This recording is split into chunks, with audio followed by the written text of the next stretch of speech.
Did you come into your life with a vow of poverty? Yes. In a previous life, did you take a vow of poverty? And is that energy prevalent in your life now? Now, some of you are like, well, apparently I did, Susan, because let's be honest, right? Like, I don't have enough money, or I can't seem to hold on to it, or I don't know what the deal is, right? So maybe that's what's going on with me. And it very well could be because, well, if you're watching me, I'm Susan Lynn. I'm a psychic medium. I'm a spiritual way shower. And I've taught, honestly, tens of thousands of people about subjects like this. And you know what's really interesting to me is that even though I'm sure that I've talked about this before, they gobsmacked me upside my large forehead with this morning, and that's why I'm doing this video, and that's why I do a lot of my teaching, because I'm learning it myself, and I'm like, hey, I bet other people are dealing with this. Now, for me personally, I've heard of it. Of course I have. I've talked about it. It's never resonated with me. I never felt that I had this energy, this vow of poverty energy in my life. I just never thought that.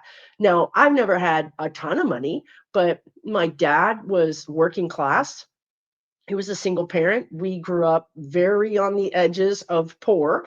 And, like, all this just kind of makes sense to me. It just kind of makes sense that you always have just enough. And it also, this is sense of when you have a little extra, that something bad is going to happen, right? Like, oh, I've got a lot of money in the bank. I need to like hide it, put it under the mattress, whatever, right? That would indicate that you don't have security around money. And if you're watching this and you're saying, no, I feel very confident and comfortable around money, and money flows to me easily, and that is not my problem, then I would say just hold on for a minute, because I'm going to talk about some other past life situations that may be affecting you. Okay. But right now we're going to talk about the vow of poverty. And I want to talk about it in this way. These things are buried. So if it's not money, there's probably another type of what the guides are saying, limitation, that's hiding in your shadow. When we talk about do your work, we're really talking about get to know yourself, dig deep in there and see what makes you tick, what makes you afraid, what makes you excited, and why. Why is the big answer, right? Because that's when you can figure out what is driving you in your subconscious. And what's driving your subconscious is driving your reality. So I often tell you guys that whatever's happening out in your reality, as you see it with your job, your spouse, your kids, your life, your friends, your health, even everything that's external to you actually has its seeds, its beginnings internal, more often than not in the shadow, where you're not aware of what is happening. So if you look around your life and you say, what is going on? I never have enough money, or I'm not getting respect. I just have this pattern, Susan, where I just don't get enough respect. Or I'm a nice person. I treat people really well. I treat people the way I want to be treated. Why don't they treat me that way back? Right? Is there something that's not making sense in your life? Whatever it is, 2 plus 2 is not 4. It's like, you're like, I know, because I've experienced this, but I can't figure it out. It's in your shadow. That's where you figure it out. So, you can go online and buy workbooks on shadow work. I suggest you do, because this work will pay off if you want more money, if you want more better health, if you want better relationships, if you want to be happier. It all starts in that area of you that you're not aware of, but that is absolutely controlling and everything in your life. It's not manifesting from what you think. Because here's what happened to me. I never thought that I had a vow of poverty. That's just not something that even resonated with me on an energetic level. And when you get to the kind of level that I am, where I work with energy every day and I talk to my spirit guides every day, I was surprised, right? Because this, surely, if I stumbled across it, if it was something that was for me, surely it would have resonated with me, but it never did. And then today the guides are like, oh, that's because you have a vow of poverty. I'm like, what are you talking about? Like, you just now going to drop this on me right now this is what I do with my spirit guides. I'm not saying you should do it. I'm just saying that's what I do. Okay. But I'm like, really? And you know what happened is I wasn't able to hear it. I wasn't able to see it. I wasn't able to accept it. That's why, even though it came across my consciousness many times, it never triggered. It never said, oh, ooh, that's for me. Never. It was buried so deep that I couldn't access it in my conscious thinking, in my everyday conscious thinking, not accessible. That's why it's so important to dig deeper, deeper, deeper, deeper. So I will tell you also, like, if somebody's making you mad or disrespecting you or upsetting you, instead of like, well, what I do, maybe you do something different, but I'm a Virgo. So therefore, I'm going to think about it 24/7. I'm going to turn it over in my mind. I'm going to be like, I wonder why they did that. I mean, what could it be? Right? I'm trying to figure out what their motive is. Let's not do that anymore because their motive doesn't mean anything. What is on my side of the fence? That's what you want to find out. Why does this make me feel like this? What is this triggering within me? What can I learn about this? So if you'll go through your life, turning everything back on you, not blaming, nope, we're not blaming us at all. We're actually kind of prospecting. We're kind of digging in there and just seeing what's going on, because usually whenever you discover it and you say, oh, that's never thought about it, but that's causing me some kind of problems because it turns out my parent did the same thing to me. How interesting. I never would have put those two things together. That's just mind blowing, right? And then guess what? 9 times out of 10, just having that connection, poof, it's gone. You don't need to worry about it. You're not worried about it. You don't care about it because you solved the problem, right? So if these things are not coming to you in your conscious mind, go looking for them. Go looking for them. So we talk about a vow of poverty. That would be like in a past life, you were a priest or a nun, or even if you were just very poor and your family had this really strong identity of, we're never going to be royalty, right? Like, you think about that. If you're not born royalty, you're not ever going to be royalty. Therefore, you're never going to achieve that. And that energy gets implanted in your energy. I'm telling you, it does. It doesn't need to control your life. As a matter of fact, it should not. It should not control your life, period. But it does on the subconscious level. So I've got some work to do, right? I've got some internal work to do around this, around money, around maybe success. I don't know, right? I'm going to dig into that. I'm going to be gentle with myself. I hate to write, I hate to journal, but I'm going to do it, right? Because this is important to me.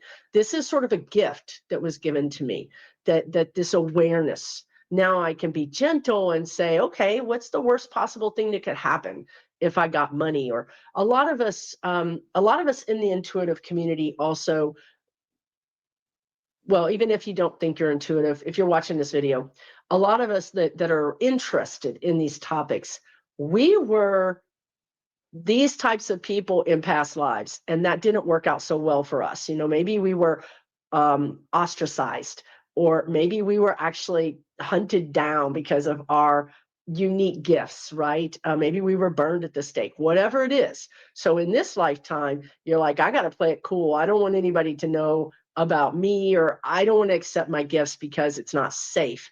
Again, this is all happening in the subconscious. You're not aware of it. And I can't tell you how loud it is to other people. To other people, it is incredibly loud. But to you, it is, I don't know. I don't see it. It doesn't exist.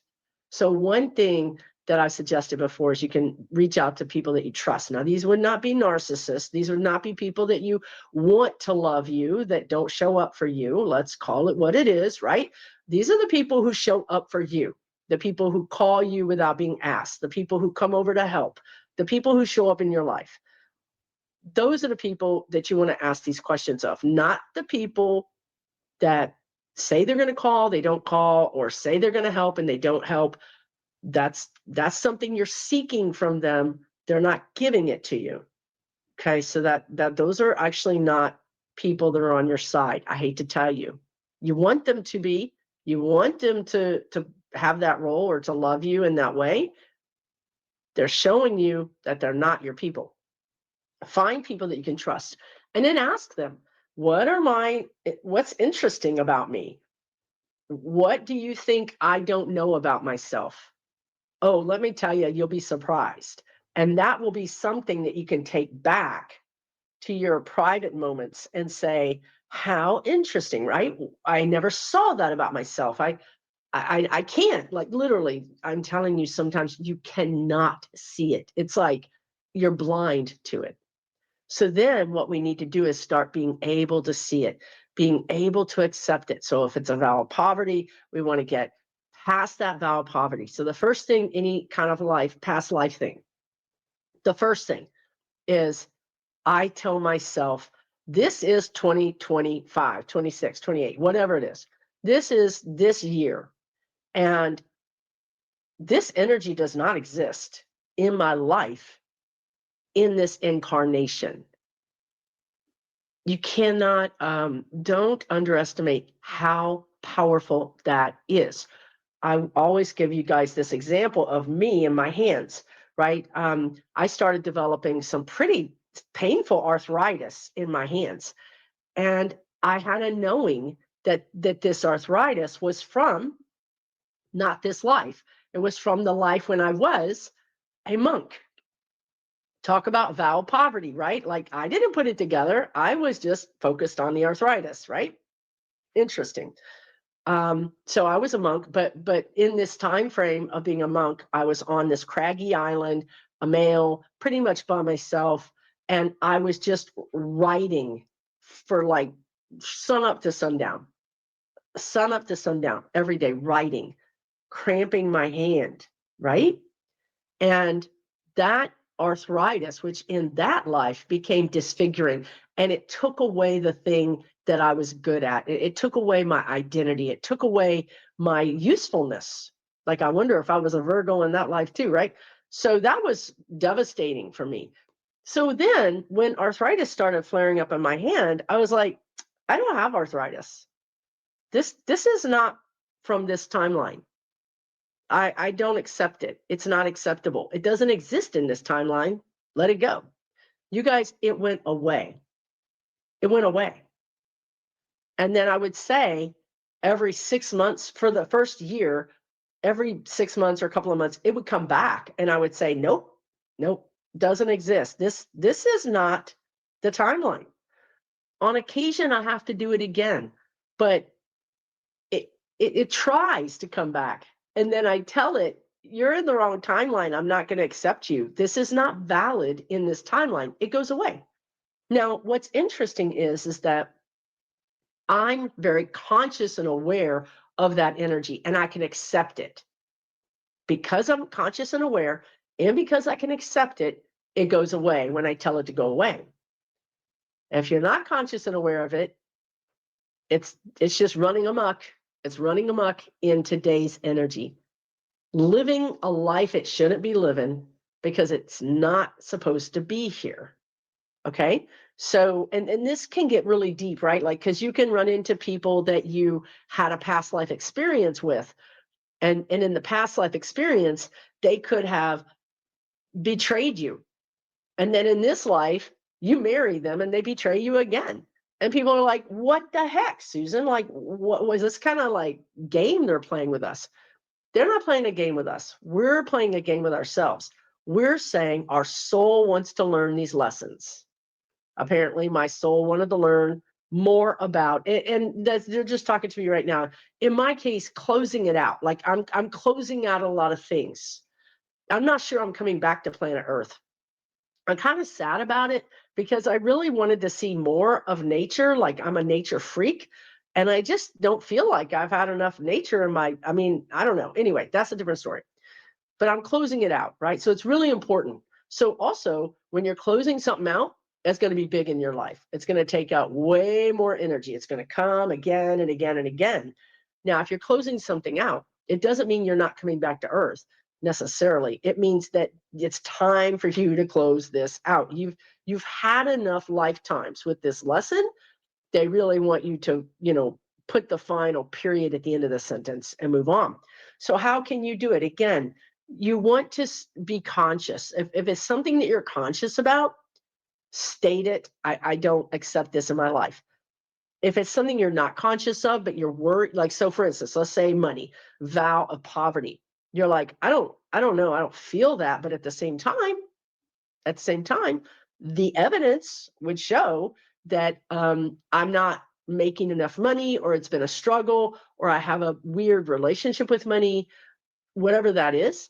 Then I would say, whatever your relationship is, it's a lesson that you're here to learn.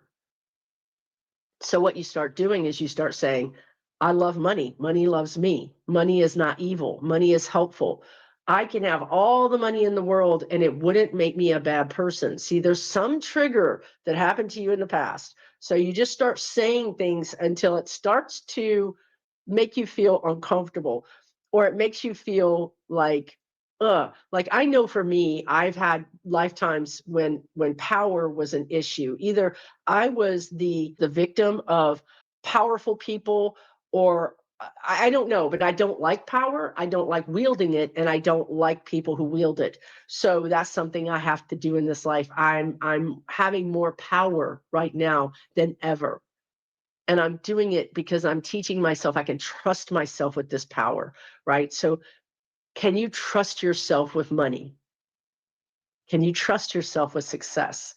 Can you trust yourself with happiness? One of those things probably dinged you. One of those things probably was like, ooh, that was it right there. Whatever it is, you want to take that and say, I can trust myself. I can trust myself. Here's why I can trust myself. If you want to, do a pro and con list. Cons, why cannot trust myself with money, power, love, happiness, health? Pro, why I can trust myself. What we're doing is we're dragging it out of our subconscious and putting it into our brain, while our brain does a really good job of making it reality, of saying, oh, this is reality. Okay, well, we need to deal with this. Then your brain will actually deal with it. And you're giving your brain the tools to deal with it by saying, let's do a pro con list. Why am I bad with money? Why am I good with money? Why am I bad with love? Why am I good with love? Because you're going to find out more than likely that the con list is not true. I'm bad with love because I picked the wrong people. Okay, that could be very true. Why are you good with love? Well, because I show up and I'm earnest and I'm honest and I'm monogamous and all these things, right? You can trust me. Well, I just said 5 things on the good side, 1 thing on the bad side. So we look at that, the bad side, and we say, okay, fair enough. Why do you pick the wrong people, Susan? So then you're going to start a new sheet of paper. You're going to say, why do I do this thing that's not working for me? And you're just going to let the way to do this is just to be open and write anything down. Just let your thoughts flow. This is the subconscious we're connecting to. The subconscious is dreamy, it's your imagination, but it's also super important. So I wouldn't write anything off. If you say, Susan, I think I'm just making it up, that's the language of spirit. That's what psychics use. What we do then is use discernment to decide what is fanciful and what is truly energy. 9 times out of 10, it's energy. If you're writing your list and all of a sudden your parents come to mind, write it down. And then you'll probably have a memory. Maybe you have a memory of your mom, or a memory of an uncle, or a memory of a situation. Write it down, because it's the weirdest thing. Like, one time you were selling those stupid chocolate bars that we all had to sell to, for band or volleyball or whatever it was. And somebody made fun of you and said, I'm not paying that money for that. $3 from. I can go get a Snickers. And you internalize that. You internalize that as I'm not worthy. You didn't internalize it as, yeah, they want too much money for this stupid chocolate bar. It's not you. It's a chocolate bar you're selling for your school. But this became internalized as your value. And that one statement by that one person lived in your brain, scarred you for decades. I promise you it's that simple. One offhanded statement can hit us wrong because it's an area we need to learn. So it's like, oh, that fits in here. That fits in that area that I need to learn. We're going to plug it in. If it's not an area you need to learn anything about, it's just going to bounce. You're going to be like, yeah, stupid, isn't it? This chocolate bar is not worth all that. You're right. You would just laugh it off. But if it hurts your feelings, that's something you need to learn. And that's where the power is. That's where you dive in and you say, okay, this hurt my feelings. Why did it hurt my feelings? How does it make me feel? If you guys do that, you will be bulletproof. And this is no joke. You will literally be bulletproof. I have done this work, and just during this last couple of months, Spirit has thrown things at me, thrown people, situations, whatever, that normally would sideline me, would be like, I'd be calling all my friends going, what the heck is happening? And I'm like, I didn't even call my friends. I was just like, yeah, that doesn't matter. That's because I've done this work. Now, obviously, I've done enough work that Spirit unlocked a new level for me, right? Like, lucky me, I get a new level to unlock, to learn about, which is life. Yes, it is always something, but we're always changing, we're always growing. There's always going to be something.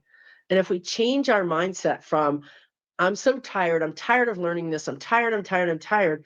If you change your mindset from, this is for me, this isn't for them. They're making you tired. The reason you're tired is because you're giving all your energy to them. Okay? It's not what I'm talking about. What I'm talking about is not making you tired. You're giving all your energy to people who you want to validate you instead of validating yourself. That's wearing you out. So let's stop doing that. Let's bring our energy home. Let's celebrate us. Susan, you did a good job. You've worked really hard. I'm really proud of you. Instead of waiting for that to come from somebody else, because it isn't going to come from them. We already know it's not going to come from them. We have to be our own best cheerleader. Probably the biggest lesson, aha moment I had was that, oh, snap, I got to be my own best cheerleader. I can't wait for my friends, my spouse, my boyfriend, girlfriend, my teacher, my parents, my boss, my job. None of those people are responsible. None of those people are responsible for my happiness. I am. Once we take control, the energy and the power stays in us, and we have a lot more energy and a lot more happiness. For some reason, they want me to talk about this. I talked about the hand. There's potential that if you have a birthmark, that birthmark is a wound from a past life situation. So that's just something. And then the last thing I want to talk about is health, like my hands. Like you could have right. So how do I explain this? The timelines overlap, right? So you're living this lifetime. Now I've got videos on multiple lives. Time is not linear. It's like circular. So there's multiple Susans running around right now, except for their name is not Susan. However, to make it simple, your past life, your current life, let's overlay them. Let's just line them up so that they are in alignment. So let's say in your past life, at the age of 20, the age of 40, the age of 70, whatever it is, you got stabbed. You got a rock fell on your arm, whatever happened. At that age, in your current life, you could have the same ailment. Now, probably not going to get stabbed. You're probably not going to have a rock fall on your arm, but you could have an injury, pull a muscle, or have an injury in that same area. And we want to decouple from that past life. We want, and you're asking, how do I know if that's happening? Well, what I would do is if you do have an injury, the first thing I would do is just say, because there's no harm in just saying it, there's no harm in ruling anything out. I would say, if this has any connection to a past life, I'm disavowing it. If this has any connection to any past lives, I'm decoupling it. I'm separating it from me. It has no power over me. And you start saying that, as many times as you can. If you want to say it every hour, every day, whatever it is, whenever you think about it, you want to put it on your bathroom mirror, whatever you want to do. But one time is not generally enough. The universe doesn't just take one answer from us. We usually have to say the same answer many, many times to be able to say, okay, they closed that out. Such as school, you go through all the grades, right? Well, oftentimes you're learning a similar math. If the whole subject is math, but you're taking many, many years of math, okay? So I want you to say it often, over and over again. In my opinion, once it's manifested in the physical, it almost always has to be fixed in the physical. So what we don't want to do is we don't want it to be physical. We want to start getting these things before they become physical. So we talked about a lot of things here. We talked about more than just the vow of poverty. We talked about how you can empower yourself, right? Because that's what this is about. It's truly about humans are on a path to understand their gifts, to evolve their gifts, to become more intuitive. We are becoming more intuitive. Everybody's intuitive. I don't care what you say. It's just a matter of how intuitive you are, how intuitive you want to be. It's really like a muscle, so you can work it out and you can become more intuitive, right? But certainly, we are evolving to have more of this knowledge and to put it to work for us. If you enjoyed this video, please hit the like button, subscribe button, and if you think somebody might enjoy it as well, share it. And I would love to hear your comments. This is a part of a series I do every single Wednesday on this channel, Susan Lynn, Spiritual Way Shower. I have another YouTube channel called Susan Lynn, Spiritual Navigator, where I predict politics, and there's also quite probably 80 videos there as well along spiritual lines. So this is all free content, right? You can literally spend probably a year watching my videos and learning, right? So I hope you will do so. I hope you will just spend some time on you, empowering you. Let's not give our power away. Let's stop giving it away. Let's keep it where it's supposed to be, because when we're powerful, when we love ourselves, we can more easily help others and more easily love others. And the right people will find you, because like attracts like. Okay. So, right now, if you've been attracting people that don't match you, they're matching your vibration that you don't know about. So again, you're a nice person. I'm a nice person, but why am I attracting jerks? Because there's a part of you somewhere inside that doesn't believe you're a nice person or doesn't believe you're worthy of nice things. That's what I want you to dig in and find and start repairing and loving and bring back into balance with who you really are. Okay. Thank you so much. I have a class coming up with a Fefe Tehimba called Rebirth and Transformation, the Phoenix. It is Saturday, September 27th. It's only $33. It's 1.5 hours long, and you will get a recording. So if you can't make it, buy the class, you'll get the recording. But we're going to help you understand how to deal with change, how to do a transition, how to rebirth yourself, how to become the person that you want to be, but you don't know how to get there. Also, don't forget that I have an online community. There are several thousand people there. interacting every day, sharing and supporting with each other. I am there 6 hours a month with you, doing readings, doing events with you. So that is also there for you. It's $12 a month. You can cancel anytime. And lastly, I have an in-person event. It is my third annual Connect to Empower, which is just a magical event full of like-minded souls, all searching for the same thing. We're all looking for our divination, our light, our soul path, our North Star. I'm there with you this November 13 through 15 in Santa Fe, New Mexico. And I have 5 other psychics, healers, mediums with me. This is a 3-day long event where you can plug in for 3 days and forget about everything that's going on and learn about you, learn how to empower yourself, learn how to find your light, learn how to get solid, grounded, and ready to move into 2026. This is my third event. They're all 3 have sold out. They're very popular. I have a few spots left open for this event. I hope you'll consider joining us. You can learn about everything that I'm doing at SusanLynnMedium.com. SusanLynnMedium.com. Thank you so much for listening. I'm sending you big hugs, lots of love. Take really good care. I'll see you again next Wednesday.